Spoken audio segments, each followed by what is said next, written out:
எதிர்நீச்சல் serial களம் அடுத்தடுத்து மிகப்பெரிய அளவுல ஒரு சுவாரஸ்யமாகவே போய்கொண்டு இருக்கிறது. குணசேகரன் வீட்டுல அதாவது பார்கவி தர்ஷனோட வாழ்க்கையை கெடுக்கணும் அப்படின்றதுக்காக அன்புக்கரசி உட்கார்ந்துட்டு இருக்காங்க. அதே நேரத்துல ஈஸ்வரியை குணசேகரன் தான் தாக்குனாரு அப்படின்றதுக்கான ஆதாரம் போதிய ஆதாரம் இல்ல. அந்த ஆதாரம் கவினோட நண்பன் அஸ்வின் கிட்ட இருக்கு. அதையும் எப்படி வாங்குறதுன்னு தெரியாம ஜனனி டீம் முழிச்சுக்கிட்டு இருக்காங்க. ஆனா குணசேகரன் வெளியில போய் அனைத்து ஆதாரத்தையும் அழித்து விட்டு ஒரு பக்காவான ஒரு பிளானோட தான் வீட்டுக்குள்ள உட்கார்ந்துருக்காரு. உட்கார்ந்ததும் இல்லாம ஜனனிய அவர் மிரட்டுறாரு.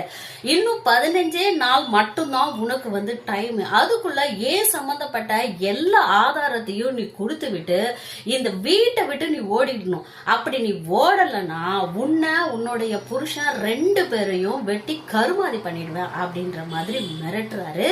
இதை அடுத்து அந்த அஸ்வின் கிட்ட இருந்து போன் வருது. போன் என்ன சொல்றாரு அப்படின்னா, எப்படியாவது அந்த வீடியோ ஆதாரம் என்கிட்ட இருந்து வாங்கிட்டு போயிடுங்க அப்படின்னு சொல்றாரு.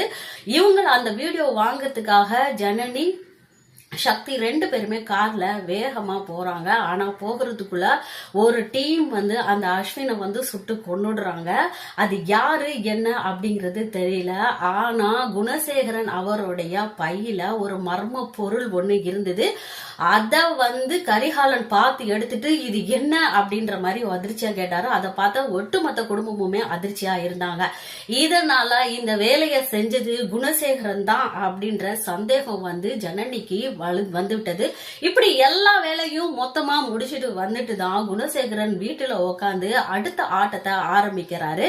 அது போல அந்த போட்டோகிராஃபரோட நண்பன் அஸ்வின் ஒருத்தர்கிட்ட வீடியோ கொடுத்திருந்தாரு. இதனால புதுசா யாரோ ஒரு வில்லன் என்ட்ரி ஆக போறாங்க அப்படின்னு தான் பார்க்கப்பட்டு இருந்தது.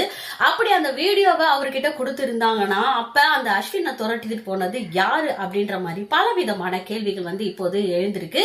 இனி அடுத்தடுத்த கட்டத்துல எதிர்நீச்சல் சீரியல் ரொம்ப சுவாரஸ்யமா இருக்கும் அப்படின்னு நம்பப்படுகிறது. எங்க சேனல்ல சப்ஸ்கிரைப் பண்ணி உங்களுடைய ஆதரவை தெரிவிங்க. நன்றி.